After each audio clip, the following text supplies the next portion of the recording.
Hello guys, my name is Raj Gupta and you are watching me on Guided Path. So guys, today's video is very random क्योंकि मैंने सोचा नहीं था कि मैं इस टॉपिक पे कभी बात करूँगा क्योंकि हर किसी का अलग अलग ओपिनियन होता है इस टॉपिक के ऊपर. So the topic is how to get maximum marks in quantitative aptitude. And मैं इसके साथ साथ मैं ये भी बता दूंगा कि जीएस को कैसे आपको प्रिपेयर करना है अगर you are preparing for any competitive exam. ठीक है. So GS is all about general studies and quantitative aptitude is about mental maths, है ना. This is about mental maths. So हर किसी का अलग अलग ओपिनियन होता है इसके ऊपर कि भाई कैसे तैयारी करनी चाहिए, कैसे क्या करना चाहिए. बट जो मेरा ओपिनियन है, जो मेरे को लगता है कि हाँ इस तरीके से करना चाहिए तैयार, या इस तरीके से आगे बढ़ना चाहिए, कैसे आपका फाउंडेशन होना चाहिए, कैसे आपका क्या हो, तो उस तरीके में मैं पहले आपको थोड़ा सा बता देता हूँ. उसके बाद आपकी जैसी इच्छा हो, जैसे आप कंफर्टेबल हो वैसे कर सकते हो. ठीक है. So what is my opinion. So देखो गाइस, सबसे पहले आपको क्या आना चाहिए. क्वान्टिटेटिव, पर्टिकुलरली हम बात करें किसकी, क्वान्टिटेटिव एप्टीट्यूड की. अगर पर्टिकुलरली मैं इसकी बात करूँ तो आपको क्या आना चाहिए सबसे पहले, वो ये कि आपको जब भी क्वान्टिटेटिव आप स्टार्ट करो उसके लिए आपको आने चाहिए क्या, नंबर्स. सबसे इम्पॉर्टेंट चीज़ होती है इसके लिए नंबर्स. आपकी नंबर्स पे पकड़ बहुत अच्छी होनी चाहिए. And for example tables. बहुत से लोग जो मैथ सॉल्व करते हैं उनको ये नहीं पता होगा. अगर उनसे रैंडमली पूछ लिया जाए 17 9 या 19 6 ऐसे करके अगर पूछ लिया जाए तो वो थोड़े मतलब कुछ सेकंड लेंगे, भले ही 10 12 15 सेकंड जो भी लें वो लेंगे. लेकिन ऐसा नहीं होना चाहिए. अगर आप किसी भी अच्छे पेपर की तैयारी करते हो तो उसमें क्या होती है, टाइम कम होता है एंड क्वेश्चन ज़्यादा होते हैं. ठीक है. सो मैं नहीं बोल रहा कि आप इसे फॉलो करो, बट हाँ अगर आपको क्वांटिटेटिव एप्टीट्यूड अच्छे से करना है सो आपको मल्टीप्लिकेशन, टेबल्स, डिवाइड, ये सारी चीज़ें आपका जो है ना वो थोड़ी अच्छी होनी चाहिए. मेंटल एबिलिटीज़ और about your mental strength is all about your mental strength. ठीक है. Mental abilities all about your mental strength. ठीक है. सो ये आपकी पूरी मेंटल स्ट्रेंथ है. आपको क्या किस तरीके से आप क्वेश्चन समझते हो उस हिसाब से ही करता है. ठीक है. कितनी अच्छी अंडरस्टैंडिंग है आपकी इंग्लिश के लिए मैटर करती है. भले ही सब्जेक्ट मैथ्स है बट हाँ इंग्लिश की कितनी अंडरस्टैंडिंग है आपको वो भी मैटर करती है यहाँ पे मेंटल एबिलिटी में.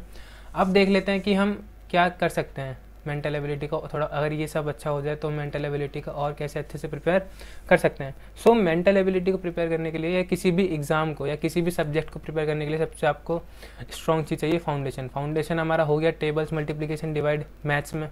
तो उसके लिए आपको और आगे करना क्या चाहिए, आपको देखना है, एनालाइज करना है. सबसे पहले एनालाइज करना है. ठीक है. आपने एनालाइज कर लिया कि नंबर सिस्टम मेरे लिए इंपॉर्टेंट है. चैप्टर्स की बात कर रहा हूँ मैं. नंबर सिस्टम से ज़्यादा क्वेश्चन आते हैं, या हम बात करें मेंसुरेशन से ज़्यादा अच्छे क्वेश्चन आते हैं. ठीक है. Time and distance and boards वाला मतलब जो होता है एक सेगमेंट, वो बहुत इंपॉर्टेंट होता है. बोर्ड्स एंड स्ट्रीम, भले ही ये इतना हार्ड टॉपिक नहीं है बोर्ड्स एंड स्ट्रीम का, लेकिन फिर भी अगर आपको लगता है हार्ड है तो फॉलो करो हमारे चैनल को, आपको पता चल जाएगा कितना हार्ड है ये. क्योंकि बहुत आसान चैप्टर है देखा जाए तो, इतना हार्ड चैप्टर नहीं है. लोग बना देते हैं इसे हार्ड, बट हाँ ये इतना हार्ड नहीं है. इससे हार्ड तो हम बात करें नंबर सिस्टम हो गया, मेंसुरेशन में बोलूँ सबसे हार्ड चैप्टर होता है. तो अगर इसमें से इतने क्वेश्चन आते नहीं, भले ही आपको 2-3 क्वेश्चन दिख जाएंगे, अगर इतने बड़े चैप्टर को आपको 2 ही 3 क्वेश्चन मिल रहे हैं तो अगर आपके पास टाइम नहीं है, अगर टाइम है तो आप इसे करो, वेल एंड गुड. अगर टाइम नहीं है तो प्लीज़ स्किप कर दो प्लीज़, अगर आपको टाइम नहीं मिलता है तो. अदरवाइज़ आप इस पे फोकस कर सकते हो, टाइम एंड डिस्टेंस पे कर सकते हो, बोट एंड स्ट्रीम पे कर सकते हो, क्योंकि ये रिलेटिवली आसान है. जैसे एवरेज आसान है टॉपिक देखा जाए तो. रेशियो एंड प्रोपोर्शन उतना हार्ड नहीं है. ठीक है. परसेंटेज. ठीक है. तो ये सारे टॉपिक जो हैं ये इसके मेंसुरेशन के कंपैरिजन में थोड़े से ईजी हैं. तो आप इन सब पे तो आपको क्या करना है, एनालाइज करना है सबसे पहले कि मैं किस में स्ट्रॉन्ग हूँ. अगर आप मेंस्ट्रुएशन में स्ट्रॉन्ग हो तो आप मेंस्ट्रुएशन कर दो, कोई दिक्कत नहीं.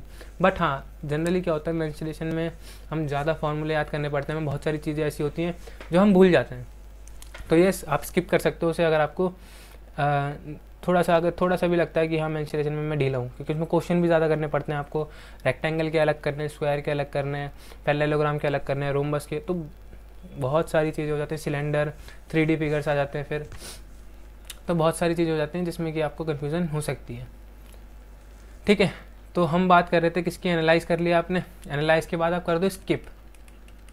फॉर एग्जांपल मैं पर्सनली बिलीव करता हूँ कि मैं मेंस्ट्रुएशन छोड़ देता हूँ जब भी मेरे को ऐसा है कि मुझे प्रिपेयर करना है, तो यस मैं मेंस्ट्रुएशन छोड़ दूँगा, क्योंकि 50 में से अगर मैं मान लो 44 भी लाता हूँ तो वेल एंड गुड, बहुत अच्छे स्कोर है। 50 में से 50 तो है ही एक एक्सेप्शनल केस है, हम बात करें बहुत ही अच्छी चीज़ है वो, लेकिन हाँ अगर 44 या 45 भी आते हैं तो स्टिल ओके, ठीक है। तो इसके बाद आ जाती है क्या, जैसे हमने स्किप कर दिया एक चैप्टर, अब क्या करना है, हमें देखना है कि जैसे अगर मेरे को बहुत सारे चैप्टर आते हैं अच्छे से, तो मैं देखूंगा कि सबसे ज़्यादा क्वेश्चन किस में पूछे जा रहे हैं, तो मैं वो करूँगा, ठीक है। उसके बाद मान लो थोड़ा और जो पेपर के हिसाब से हम 2-3 साल का ट्रेंड देखेंगे कि किस तरह का है, उस हिसाब से हम चैप्टर प्रिपेयर करेंगे। एंड देन प्रिपेयर होने के बाद एटलीस्ट 3 या 4 प्रीवियस ईयर क्वेश्चन पेपर करेंगे, ठीक है, प्रीवियस ईयर क्वेश्चन पेपर। तो ये हर किसी चीज़ के लिए, जीएस के लिए हम इतना नहीं बोल सकते, जीएस के लिए भी जनरल नॉलेज मतलब करंट अफेयर्स तो मस्ट हैं, बट अगर हम बात करें जीएस में भी तो हम ये कर सकते हैं, क्योंकि क्या होता है कि इसमें भी कुछ ऐसे क्वेश्चंस होते हैं जो कि पूछ लेते हैं बार बार, है ना। तो यस आप ये नहीं कर सकते, आप ये कर सकते हो जीएस में कि अगर आपसे कोई क्वेश्चन पूछा जाए, फॉर एग्जांपल मान लो 3-4 साल पहले जो 3-4 साल या 5-6 साल पहले मान लो कुछ कोई चीज़ सबसे लार्जेस्ट थी, अब वो चेंज हो गई होगी, तो आप ये देख सकते हो कि जैसे डिफेंस में कोई क्वेश्चन है तो आप उससे रिलेटेड आप देख सकते हो कि किस सेक्टर में सबसे ज़्यादा क्वेश्चन पूछ रहा है, डिफेंस में पूछ रहा है ना, या बजट से पूछ रहा है रिलेटेड, या किसी और चीज़ से। तो आपको ये देखना है कि जीएस में किस तरह का क्वेश्चन पूछा जा रहा है, बट जीएस को हम देखते हैं कि किस तरह से प्रिपेयर करते हैं। सो this is about mental ability, ठीक है। Let's talk about GS. तो जीएस एक बहुत बड़ा टर्म है, इसमें सब कुछ आता है, इसमें इकोनॉमिक्स आती है, इसमें सोशल इश्यूज आते हैं, इसमें ज्योग्राफी आती है, ठीक है, इसमें हिस्ट्री आ जाती है, इसमें पॉलिटी आती है, तो इसमें बहुत सारी चीज़ें आ जाती हैं, बट मोस्ट इंपॉर्टेंटली इसमें क्या आते हैं, current affairs. Current affairs, so current affairs के लिए हम क्या कर सकते हैं, बहुत अच्छी चीज़ है newspaper. So newspaper is must, अगर आपको अपनी इंग्लिश भी सुधारनी है तो। भले ही न्यूज़पेपर नहीं पढ़ रहे, बट हाँ आप आजकल मॉडर्न है तो क्या पता आप कोई एप्लीकेशन फॉलो कर रहे हो, सो एप्लीकेशन फॉलो कर रहे हो तो बहुत अच्छी बात है, बट हाँ नोटिफिकेशन से डिस्ट्रैक्ट नहीं होना, ठीक है। अगर एप्लीकेशन आप मतलब इंटरनेट यूज़ कर रहे हो और आपका एप्लीकेशन चला रहे हो, आप अपना इंटरनेट मतलब स्टडी से रिलेटेड, और आप उसकी जगह पे एप्लीकेशन जिस एप्लीकेशन पे आपको टाइम देना है, फॉर एग्जांपल से द हिंदू, ठीक है, या हम बात करें कोई और एप्लीकेशन जो न्यूज़ देता है। अब बहुत से लोगों के लिए आजकल जो न्यूज़ देता है वो है इंस्टाग्राम पे पता चलता है लोगों की क्या हो रहा है, बट इंस्टाग्राम पे सब कुछ सच नहीं आता, या यूट्यूब पे सब कुछ सच नहीं आता। तो आपको रीडिंग करना बहुत ज़रूरी है अगर किसी भी पेपर को निकालना है, एक्सवाइजेड किसी भी पेपर को, ठीक है। आपने कर लिया, मान लो दिन की आपने 2-3 न्यूज़ पढ़ ली, बहुत सही है, ठीक है, दिन की आपने 2-3 न्यूज़ पढ़ ली, देन आ जाते हैं हम नीचे, ठीक है, दिन की 2-3 न्यूज़ पढ़ ली, ज़रूरी नहीं है बहुत सारी पढ़नी है, 2-3 न्यूज़ बहुत है, लेकिन अच्छे से पढ़नी है जो कि आपको थोड़ी बहुत याद रहे, ठीक है। अब भले ही स्पोर्ट्स का पढ़ो यार, लेकिन पढ़ो, ठीक है, भले ही स्पोर्ट्स पढ़ो जिसमें आपको इंटरेस्ट है, बॉलीवुड में इंटरेस्ट है, बॉलीवुड का पढ़ो, ठीक है, तो जिस मर्जी का पढ़ो, इंटरेस्ट जिसमें भी है उसका पढ़ो, बट हाँ 2-3 न्यूज़ ऐसी पढ़ो जो कि आपको भी लगे कि हाँ हमने की है, ठीक है। तो आपको क्या क्या नहीं होना है, सबसे पहली बात, कोई एप्लीकेशन अगर यूज़ कर रहे हो तो सारी फ़ोन की नोटिफिकेशन बंद रखो, आपको किसी भी सोशल मीडिया की नोटिफिकेशन से डिस्ट्रैक्ट नहीं होना है, किसी भी सोशल मीडिया की नोटिफिकेशन से डिस्ट्रैक्ट नहीं होना है, ठीक है। आपने कर लिए 2-3 टॉपिक रोज़ के तैयार। अब उसके बाद आ जाते हैं हम, आपको पर मंथ की मैगज़ीन मिल जाती है आजकल,